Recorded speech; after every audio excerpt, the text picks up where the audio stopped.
ఆయన వయసుకు తగ్గ అభిప్రాయాన్ని వ్యక్తం చేశారు. బహుశా ఆయన ఎక్కడ చదువుకున్నారో మరి నాకు తెలీదు. ఆ దృష్ట్యా కూటమి నాయకుడిగా దాన్ని నేను నెగిటివ్గా కామెంట్ చేయను. అంటే మీ అభిప్రాయం అసలు పెట్టొచ్చా వద్దా? మా అభిప్రాయం మా ఎంపీ చెప్పారు కదా గౌరవనీయులు, దానికి అంటే మా కూటమిలో మీరు చిచ్చు పెట్టడానికి ప్రయత్నం చేయొద్దు దయచేసి. గడిచినటువంటి కొద్ది రోజులుగా ఒక సామాజిక సమావేశాలు నిర్వహించుకోవడం, ప్రత్యేకించి దాన్ని కూటమి ఏ రకంగా కూడా గౌరవం ఇవ్వట్లేదు అనే అంశం కూడా తూర్పుగోదావరి జిల్లాలో జరిగిన పరిస్థితి. ఏమంటారు? వైసీపీ పరిణామాలు ఏ రకంగా నిజంగా కాపుల సామాజిక వర్గాన్ని న్యాయం చేయట్లేదు అంటారా? ఆ రకమైన పరిస్థితి కూటమి చేయట్లేదు అంటారా? ఇప్పుడు వాళ్ళకి వైసీపీలో ఉండగా బొత్స సత్యనారాయణ గారికి, వైసీపీలో ఉండగా మీ ఇన్ఛార్జి మంత్రి, వైసీపీ ఇన్ఛార్జి మంత్రి పేరు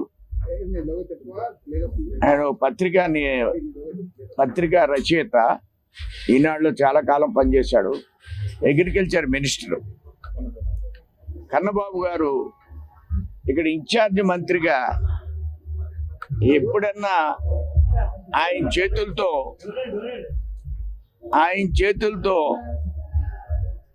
మీటింగ్ జరుగుతున్న సందర్భాల్లో, అంటే ప్రజాప్రతినిధులకు సంబంధించినటువంటి డిస్ట్రిక్ట్ బోర్డు మీటింగ్ జరుగుతూ ఉండేది.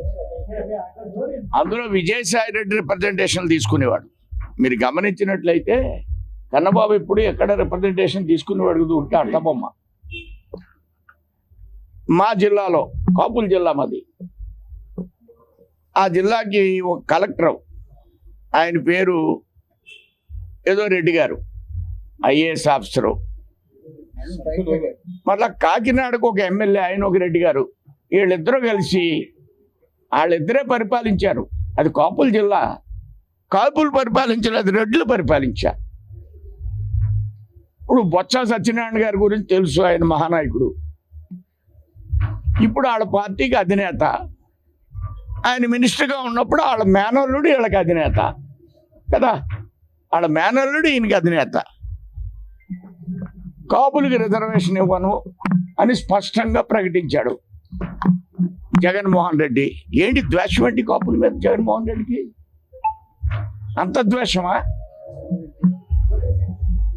అంత ద్వేషి జగన్మోహన్ రెడ్డి కాపులకు వ్యతిరేకంగా ఉన్నటువంటి పరమ ద్వేషి. ఒక్కడ మాట్లాడలేదు ఈ కాపు లీడర్లు అందరూ. ఏంటి వీళ్ళకి జడుపు? ఇవాళ ఎవరో ఒక అబ్బాయి చనిపోయాడు. ఆ చనిపోయిన దానికి పోనీ ఎవరన్నా అందులో తెలుగుదేశం లీడర్ ఉన్నాడా? పోనీ అబ్బాయిని చంపేయమని ఎవరన్నా చెప్పారా ఒక ఎమ్మెల్యే? అది లేదు కదా. ఆడికి మదమెక్కి చంపేశాడు ఆ సీఏ. దానికి ఉద్యమే, ప్రతి చిన్న విషయానికి ఉద్యమే అని అంటున్నా. తెలుగుదేశం వాడు ఎప్పుడు పాలిట్ బ్యూరోలో కాపు మెంబర్గా ఉంటాడు.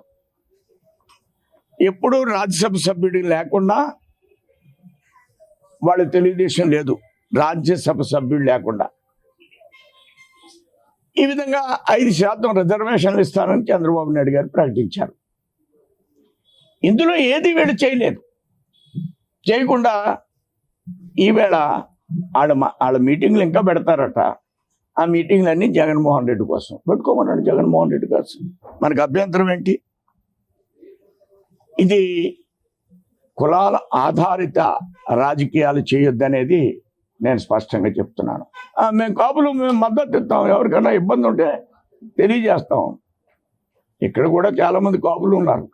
ఎవరికైనా ఇబ్బంది ఉంటే ఆ మాత్రం సహాయం కూటమిలో ఉండి మేము చేయడానికి మాకు ఏ విధమైన ఇబ్బంది లేదు. మీరు ఏ విధమైన ఇబ్బంది పడవలసిన అవసరం లేదు.